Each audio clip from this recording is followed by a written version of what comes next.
नमस्कार, आप देख रहे हैं सुदर्शन न्यूज और मैं हूं शशि तुषार शर्मा। जम्मू कश्मीर पर राज्य के हाई कोर्ट की तरफ से दिए गए उस फैसले का जिसमें राज्य के संविधान को पूरे देश के संविधान के बराबर करार दिया गया था, सुप्रीम कोर्ट ने उसे सही नहीं माना है।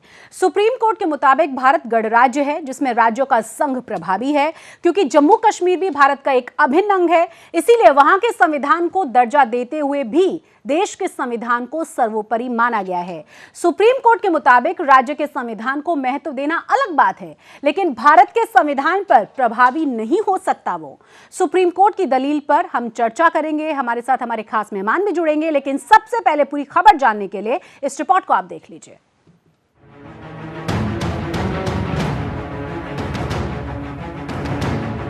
जम्मू कश्मीर भारत का अभिन्न अंग है।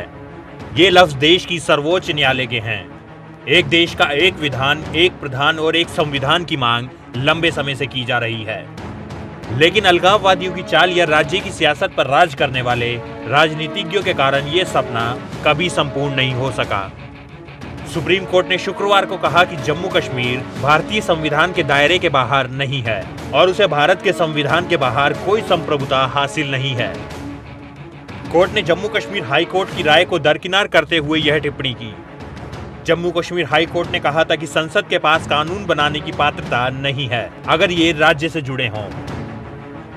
न्यायालय ने कहा था कि कश्मीर संप्रभु राज्य है। सुप्रीम कोर्ट ने इसे खारिज करते हुए कहा कि भारतीय संविधान के बाहर जम्मू कश्मीर को कोई भी शक्ति नहीं दी जा सकती है। जस्टिस कुरियन जोसेफ और आर नरीमन की बेंच ने कहा, ये साफ है कि जम्मू कश्मीर राज्य के पास भारत के संविधान और उसके अपने संविधान के दायरे के बाहर कोई संप्रभुता नहीं मिली हुई है। जम्मू कश्मीर के नागरिकों पर पहले देश का संविधान लागू होता है। इसके अलावा जम्मू कश्मीर का संविधान भी लागू होता है। 1957 में लागू जम्मू कश्मीर के संविधान की प्रस्तावना के जिक्र में कोर्ट ने यह टिप्पणी की। सुप्रीम कोर्ट ने हाई कोर्ट के उस नजरिए को भी खारिज किया जिसके मुताबिक जम्मू कश्मीर का संविधान देश के संविधान के बराबर है। सर्वोच्च न्यायालय ने माना कि जम्मू कश्मीर हाई कोर्ट के एक फैसले में राज्य की निरंकुश संप्रभुता की बात की गई है, जो परेशान करने वाली बात है। भारतीय संविधान का आर्टिकल 1 और जम्मू कश्मीर के संविधान का सेक्शन 3 से ये साफ होता है कि भारत राज्यों का संघ है, वहीं जम्मू कश्मीर राज्य भारतीय संघ का अभिन्न हिस्सा है। बेंच ने यह भी साफ कर दिया कि जम्मू कश्मीर के बाशिंदे सबसे पहले भारतीय नागरिक हैं। जम्मू कश्मीर में उपद्रव की घटनाएं नई नहीं हैं। हिजबुल मुजाहिदीन के आतंकी बुरहान वानी के एनकाउंटर के बाद घाटी में मुसीबतों के बादल छा गए थे। जिन बच्चों के हाथों में किताब होनी चाहिए थी, उनके हाथों में ईंट पत्थर थमा दिए गए थे। सुप्रीम कोर्ट का ये फैसला अलगाववादियों के गले की फांस बन गई है, जबकि स्वराज पसंद लोगों के चेहरे पर खुशी की लहर दौड़ गई है। सुदर्शन न्यूज के लिए ब्यूरो रिपोर्ट के साथ पुनीत सैनी। और इस पर ज्यादा बातचीत के लिए हमारे साथ हमारे खास मेहमान जुड़ गए हैं। जम्मू कश्मीर के हाई कोर्ट के अधिवक्ता हैं अंकुर शर्मा, उनसे हम बात करेंगे।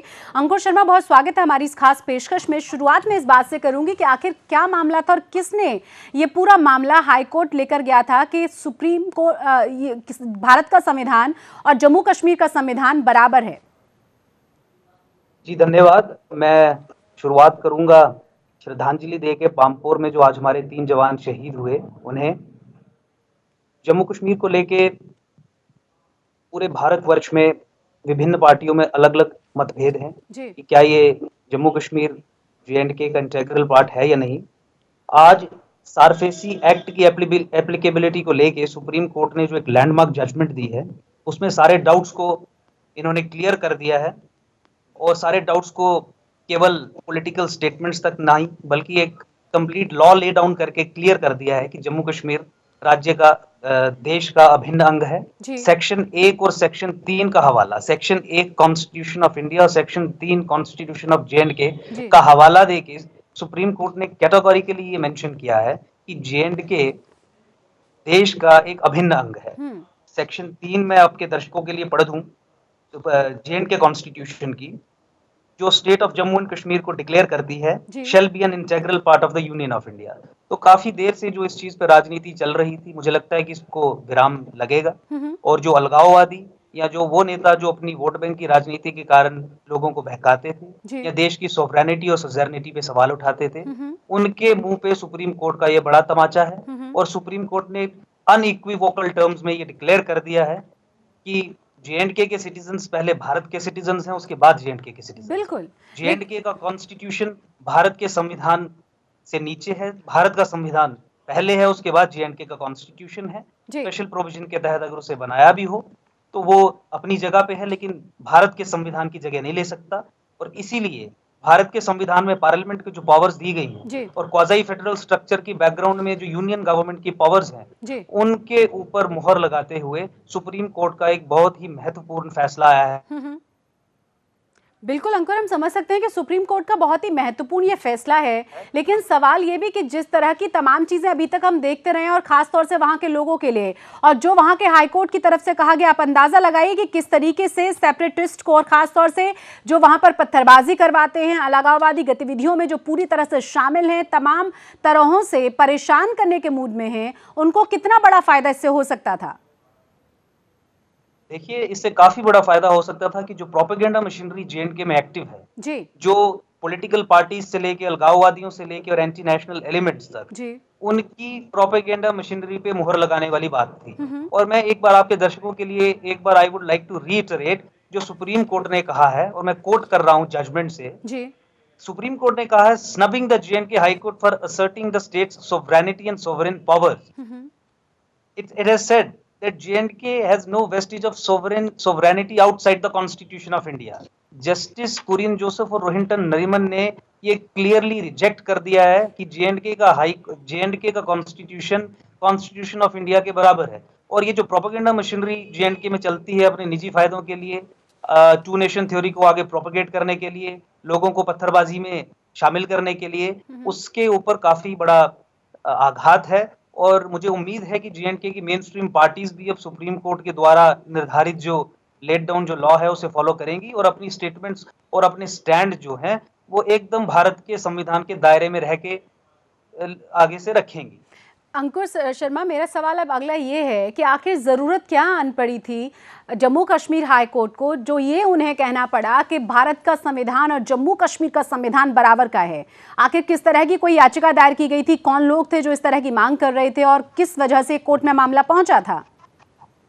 जी देखिए, इसकी बैकग्राउंड में ये सारफेसी एक्ट की सेक्शन 13 के अंतर्गत स्टेट बैंक ऑफ इंडिया ने कुछ नोटिस इशू किए थे लोन डिफॉल्टर्स को। उन्हीं नोटिस को चैलेंज करते हुए कुछ लोग हाई कोर्ट में पहुंचे थे जी। और यहाँ की कुछ ऐसी पॉलिटिकल पार्टीज हैं जो सत्ता में रहते हुए भी भारत के संविधान का आदर नहीं करती है। तो उनके द्वारा नियुक्त किए गए सरकारी वकील या उनके द्वारा नियुक्त किए गए सरकारी वकील अल्टीमेटली यही एक ढीला ढाला रवैया पॉलिटिकल स्टैंड लेने की कोशिश करते हैं, जहां पे वो कहीं ना कहीं कॉन्स्टिट्यूशन ऑफ इंडिया को नीचे रख के, कॉन्स्टिट्यूशन ऑफ J&K को आगे रख के उसको रखने की बात करते हैं। तो मैं हाई कोर्ट के बारे में कोई टिप्पणी नहीं करना चाहूंगा, ना कि हाई कोर्ट के जजेस के बारे में टिप्पणी करना चाहूंगा जी। लेकिन इस बैकग्राउंड में जब आपकी दलीलें, जब सरकार की तरफ से दलीलें ये होंगी कि भारत का संविधान बाद में है, पहले J&K का संविधान है और J&K के संविधान के कारण भारत के संविधान के तहत जो यूनियन ऑफ इंडिया कानून बनाती है वो यहाँ पे लागू नहीं होंगे, तो उसी का एक सिम्टम है ये जजमेंट, एक सिम्टम है एक लार्जर प्रॉब्लम का। और वो जो प्रॉब्लम है वो J&K की पॉलिटिकल क्लास के अंदर छिपी हुई है। यहाँ पे पॉलिटिकल कंस्टिट्यूएंसी को एड्रेस करने के लिए वो चाहे एंटी नेशनल स्टैंड लेना हो, वो एंटी नेशनल स्टैंड लेंगे। आपने हाल ही के दिनों में पूर्व मुख्यमंत्री, एग्जिस्टिंग इनकम्बेंट मुख्यमंत्री जो कॉन्स्टिट्यूशनल फंक्शनरीज हैं उनकी जबान से भी ये सुना होगा कि भारत के J&K जो है वो भारत का अभिन्न अंग नहीं है या इसका मर्जर पूरा नहीं हुआ है, इंटेग्रल पार्ट नहीं है। तो पॉलिटिकल कंस्टिट्यूएंसी को जो एड्रेस करने की जो प्रॉब्लम है ये आपको कहीं ना कहीं सरकार के वकीलों द्वारा कोर्ट्स में भी दिखती है। और लार्जर जो सिम्टम है उसकी एक आउटकम थी कि इस तरीके की जजमेंट में इस तरीके के शब्दों का इस्तेमाल हुआ और जो राइटली सुप्रीम कोर्ट ने। अंकुर, आप बहुत साफगोई के साथ बहुत सारी चीज़ें बता रहे हैं और एंटी नेशनल होने के साथ साथ जो तमाम सेपरेटिस्ट हमने देखा था, फारूक अब्दुल्ला का भी हाल ही में बयान आया था जिसमें उन्होंने हुर्रियत के नेताओं को कहा था, अलगाववादी नेताओं को कहा था कि आप कुछ करते क्यों नहीं हैं, हम आपके साथ हैं। तो वाकई में हम समझ सकते हैं कि किस तरीके से वहाँ की पॉलिटिकल पार्टी सिर्फ और सिर्फ अपनी राजनीतिक रोटियां सेकने के लिए किसी भी हद तक जा सकती हैं और किस तरीके से उनकी इन तमाम गतिविधियों में इन्वॉल्वमेंट रहती है, अंदाजा लगाना कोई मुश्किल नहीं है। मैं एक छोटे से ब्रेक के लिए रुकूंगी, ब्रेक के बाद आपसे जानना चाहूंगी कि जिस तरीके से सुप्रीम कोर्ट ने बहुत साफ शब्दों में कहा है, इसका कितना बड़ा फर्क किस तरीके से उन तमाम लोगों का मोरल डाउन होगा जो इस तरह की गतिविधियों में बहुत लंबे समय से लगे हुए हैं या लगे हुए थे। बात करेंगे इस पर एक छोटे से ब्रेक के बाद।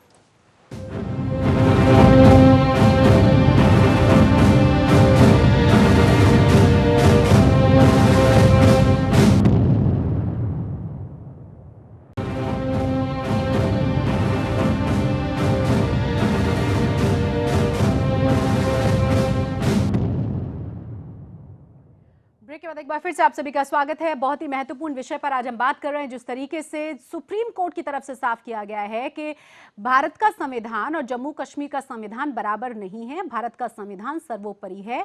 जिस तरीके से जम्मू कश्मीर हाई कोर्ट ने कहा था, उस पर एक बड़ा फैसला सुप्रीम कोर्ट की तरफ से दिया गया है। हमारे साथ हमारे खास मेहमान बने हुए अधिवक्ता है जम्मू कश्मीर हाई कोर्ट के अंकुर शर्मा, जिनसे हम लगातार बात कर रहे हैं। अंकुर, जिस तरीके से हम बात कर रहे थे सेपरेटिस्ट की, जिस तरीके से हम बात कर रहे थे वहां की पॉलिटिकल पार्टीज की जो सिर्फ और सिर्फ अपने हित का काम करती है, चाहे उसके लिए तमाम एंटी नेशनल गतिविधियों में उन्हें संलिप्त होना पड़े, चाहे कुछ बयान देने पड़े या फिर जो भी उन्हें करना पड़े। मैंने एग्जाम्पल भी दिया कि किस तरीके से फारूक अब्दुल्ला ने बयान दिया हुर्रियत और तमाम सेपरेटिस्ट के लिए कि आप कुछ करते क्यों नहीं, हम आपके साथ हैं। यानी राजनीति के लिए वो लोग कुछ भी कर सकते हैं। अब सवाल मेरा ये कि जिस तरीके से सुप्रीम कोर्ट ने एक बहुत बड़ी बात कह दी है, क्या इन तमाम लोगों का, इन तमाम इस तरह के नेताओं का मोरल डाउन हुआ होगा बहुत बुरी तरह से? जी देखिए, ये तो क्लियर है कि अपनी पॉलिटिकल कंस्टिट्यूएंसी को एड्रेस करने के लिए ये नेता लोग किसी भी हद तक घिर सकते हैं। वो चाहे नेशनल कॉन्फ्रेंसेस के लीडर्स की बात हो या और जो मेन स्ट्रीम पार्टीज हैं या जो अभी सत्ताधारी पार्टीज हैं, खासकर पीडीपी, जिनकी पॉलिटिकल कंस्टिट्यूएंसी कश्मीर से या श्रीनगर से आती है। तो आप कहीं ना कहीं ये समझ सकते हैं कि ये सत्ता के लालच में किसी भी हद तक घिर सकते हैं। ये सत्ता के लालच में एंटी नेशनल भी हो सकते हैं। ये सत्ता के लालच में उन लोगों के साथ अपने संबंध रख सकते हैं जिनको हम अलगाववादियों की तरह जानते हैं। अलगाववादी मतलब वो लोग जो टू नेशन थ्योरी में बिलीव करते हैं, जो धर्म के आधार पे देश को बांटने की राजनीति करते हैं।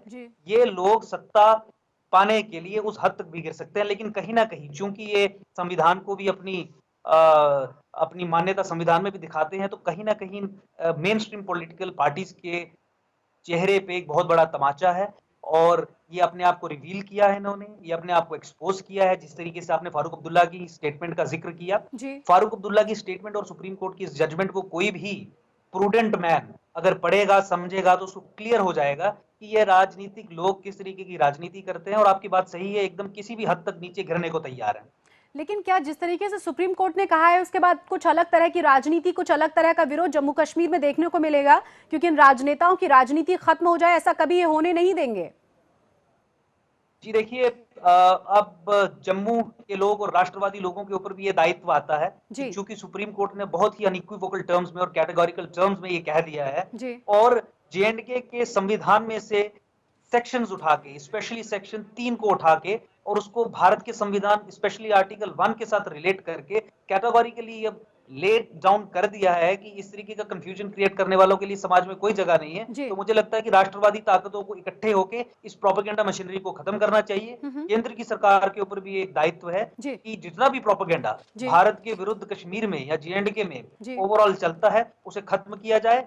और ये राष्ट्रवादियों पे अब जिम्मेवारी है कि अब अपना राष्ट्र हित में इस सुप्रीम कोर्ट के संदेश को, सुप्रीम कोर्ट के आदेश को जन जन तक पहुंचाया जाए, ताकि इस तरीके के लोगों की राजनीति खत्म हो और कश्मीर के लोगों को भी एजुकेट किया जाए कि आपको। आप बहुत बड़ी बात कह रहे हैं अंकुर शर्मा। मेरे साथ चेतन शर्मा भी जुड़ गए हैं जो कि वहां के पत्रकार हैं। चेतन शर्मा, सवाल अब ये है जो अंकुर कह रहे हैं कि अब जिम्मेदारी हम लोगों की भी है और मीडिया और एज ए जर्नलिस्ट आप बहुत बड़ी भूमिका निभा सकते हैं। आप मुझे बता पाएंगे कि आखिर किस तरीके से न्यूज़पेपर्स में या फिर वहां के लोकल चैनल्स में इस खबर को जगह दी गई है?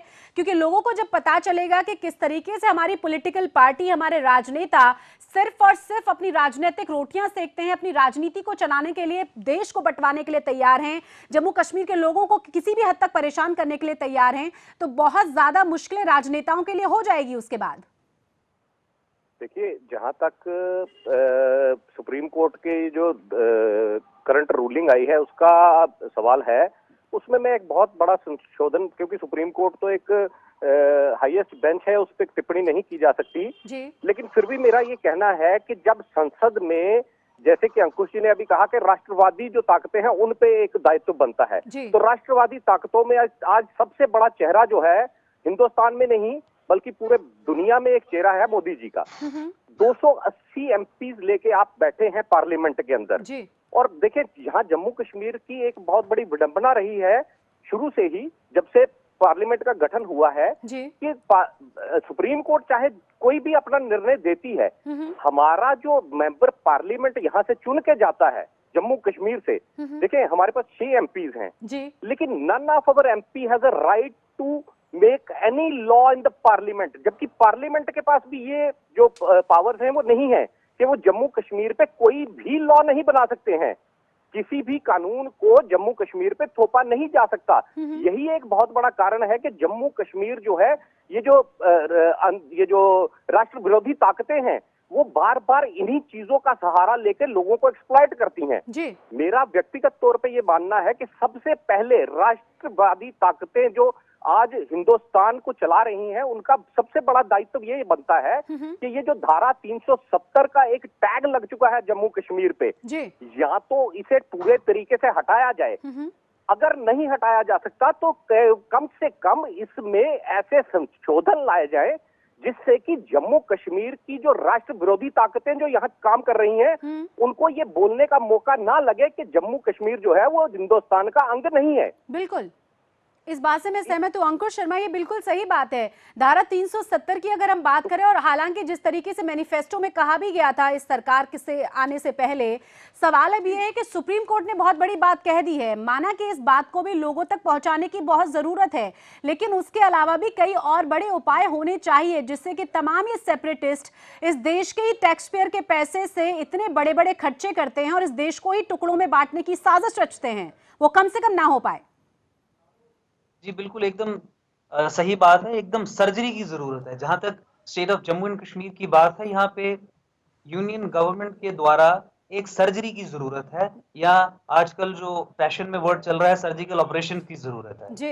ये जो जितने भी अलगाववादी हैं ये सारे लोग मोटिवेटेड हैं टू नेशन थ्योरी से, धर्म के आधार पे दो अलग अलग राज्यों का निर्माण करना, ये उनका उद्देश्य है। अब चूंकि सुप्रीम कोर्ट ने बहुत ही क्लियर टर्म्स में जो रिलेशनशिप है state of Jammu and Kashmir का with the rest of India वो क्लियर कर दिया है, तो मुझे लगता है कि राजनीतिक पार्टियों को जिम्मेवारी लेनी चाहिए, और फिर मैं रिपीट करूंगा कि राष्ट्रवादी लोगों को जिम्मेवारी लेनी चाहिए, और जो सर्जरी की जरूरत है जेएंडके में उसे करके यहाँ पे पूरे हालात नॉर्मलाइज करने चाहिए, और जो आर्टिकल 370 के एवज में ये अलग सॉवरेनिटी की, सजर्निटी की स्टेटमेंट्स देते हैं, डिमांड्स करते हैं, या प्रोपेगेंडा फैलाते हैं, उसे कहीं ना कहीं बहुत झटका भी मिला, और अब उसे लास्ट नेल इनके कॉफिन में राष्ट्रवादी लोग ही धरेंगे। चेतन कुछ कह रहे थे आप? जी, मैं ये कह रहा था कि जैसे सुप्रीम कोर्ट की जो आई है आपकी ये जो डायरेक्शन, देखना ये है कि क्या सुप्रीम कोर्ट की ये डायरेक्शंस जो आ रही हैं जम्मू कश्मीर को लेके, एक बहुत बड़ा जो फैसला आया है, क्या ये कहीं पे इसको इम्प्लीमेंट करने के लिए या इसको प्रोपोगेंडा करने के लिए ये जो भाजपा की सरकार, भाजपा समर्थित जो सरकार जम्मू कश्मीर में बनी है, सबसे पहले इनका एक बहुत बड़ा रोल बनता है इसमें। मानते हैं हम, ये सही बात है। इसमें सबसे बड़ा जो रोल है वो भाजपा का बनता है कि जो सुप्रीम कोर्ट ऑफ इंडिया की एक रूलिंग आती है, एक डायरेक्शन आई है, उसका जो प्रोपोगेंडा है वो सबसे पहले तो जो राज्य सरकार है उसको ही करना है। ये बिल्कुल सही बात इसलिए भी है क्योंकि केंद्र में भी भाजपा की ही सरकार है और राज्य में भी पीडीपी के साथ मिलकर भाजपा ही सरकार चला रही है, तो जिम्मेदारियां भाजपा की बढ़ जाती हैं। क्योंकि जिस तरीके से हमने बहुत ज्यादा हंगामा देखा था हिजबुल मुजाहिदीन के आतंकी बुरहान वानी को लेकर के, इतना ज्यादा शोरगुल, इतना ज्यादा कश्मीर और जम्मू अशांत रहा, और उसके बाद क्या हुआ कि वहां की सरकार ने 4 लाख रुपए का मुआवजा उसके माता पिता को दिया। तो सवाल उठना जायज है कि आखिर ये सरकारें कर क्या रही हैं। बहुत बहुत शुक्रिया आप दोनों ही मेहमानों का इस खास पेशकश में शामिल होने के लिए। इसी के साथ इस खास पेशकश में बस इतना ही। जय हिंद।